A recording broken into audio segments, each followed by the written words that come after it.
This next speaker, I've talked to several of you in the room here, and it's been really fun to get to know everybody. And this next speaker was one of the most positive people I've ever talked to up on the phone.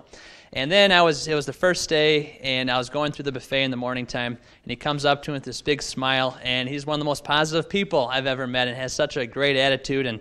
And I know hopefully everyone here has had a chance to talk with him and get to know him. So before he comes up, let's just have another round of applause for all the speakers in here, because you guys, this is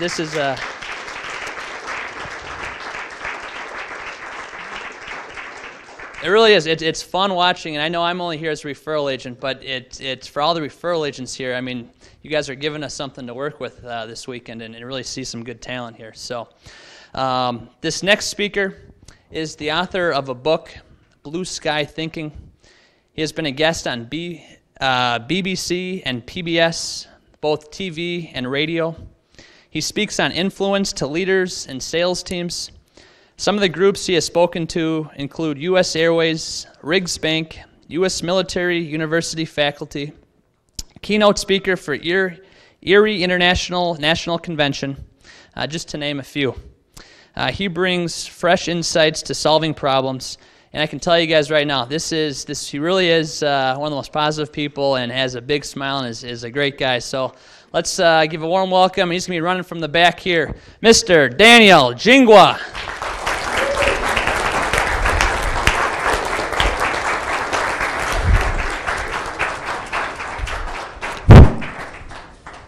Go get him. How about that? Thank you.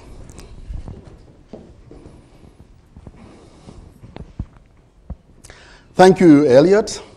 Thank you. Some 20 years ago, when I first came to the USA from Africa, my favorite clothing store was Kmart. Kmart in Langley Park, Maryland. I go there this evening, buy myself a black pair of dress pants. I wear them the next morning for work. I don't have this big stomach you see here today. So my clothes are fitting. I know, because this girl at work I'd been dying to talk to comes over to me. Daniel, those are some lovely fitting pants you have on. My response, this old thing, I bought them some 3 years ago from Neiman Marcus. The girl rolls her eyes in her head, turns to me, and I see her frustration as she says, "You damn liar. You just bought those pens recently. And from Kmart, the Kmart tags are still on." I look, and lo, she's right. The tags are really still on. As I peel those tags off, I see my opportunity walking away. My friends, don't lie. If you really want to influence those you lead, don't lie. Even for a simple thing like a smile. If you don't feel like smiling, don't do this. They'll know you're lying, and they won't trust you, and will take everything else you say with a grain of salt. Don't lie. I ought to have learned this lesson years ago when I just came out of college and got a job as a junior science school teacher. I hated that job. Hated the principal of the school. This morning, I feel so frustrated, I called in sick. It's 11 in the morning.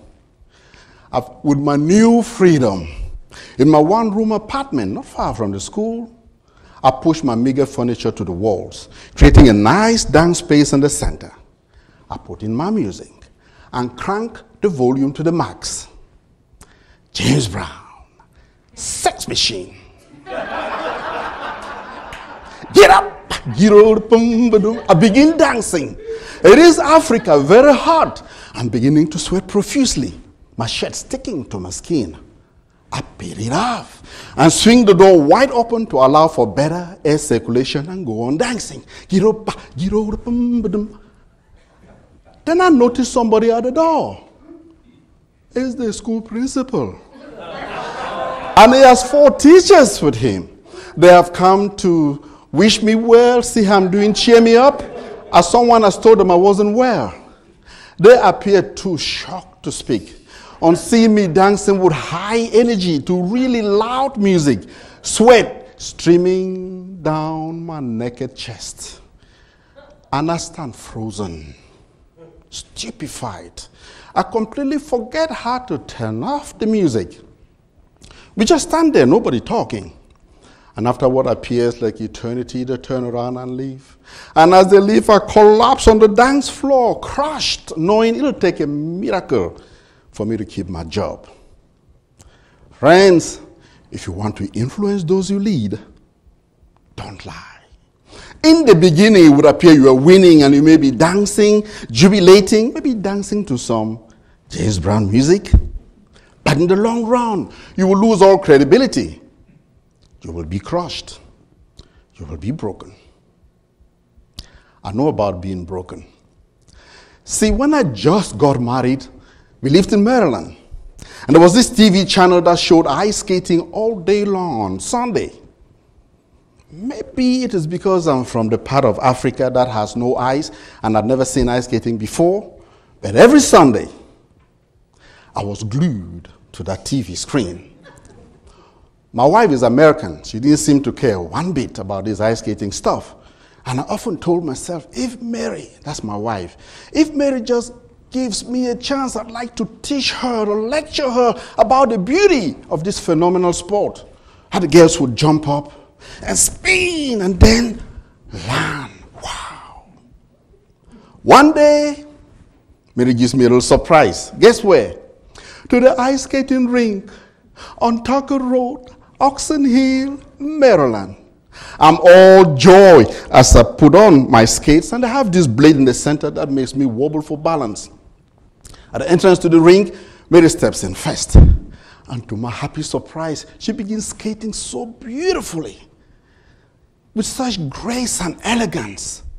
Wow. Then my head does a number on me.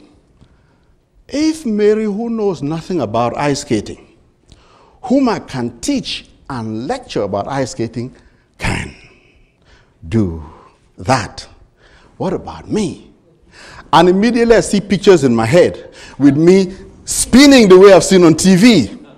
Boy, with supreme confidence, I step on ice. Big mistake. That ice almost kills me. It sweeps my feet from underneath me and I hung in space for a while before I came crashing on that cold, hard, cruel ice. I sense all activity stop. Then I hear a distant voice whisper, "Is he dead?" I broke my left arm in 2 places. But that was just me. Just one person. When you lie, you break all credibility. You break your ability to influence, to connect with those you lead. You break relationships, not just with one person, but with thousands, maybe millions of people. You don't have to believe me. Just ask Madoff of Wall Street. You would have to go to jail to ask him, you know. Or ask Wiener, the politician. I honestly don't know where to find him.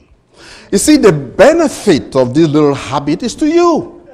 Each of these relationships is a doorway to untold possibility, a doorway to vast opportunities. Don't lie. Practice this habit. You see, even children know the power of practice. It's early in the morning. I find my 4-year-old daughter ran at the corner, crying uncontrollably. I run over to her and pick her up. "Shh, baby, it's okay. Don't cry again." She cries even more. "Ren, what's the matter? Why are you crying? What's wrong?" She looks at me, her face soaked in tears. "Daddy, I'm not crying." "Huh?" I am practicing. Practicing what? Practicing how to cry. So children know about practice. So practice this simple habit, ladies and gentlemen. On the surface, they're just words. Don't lie. But deep down, when those words live in you, they are powerful. They are the beginnings of great influence, the beginnings of great leadership. Thank you.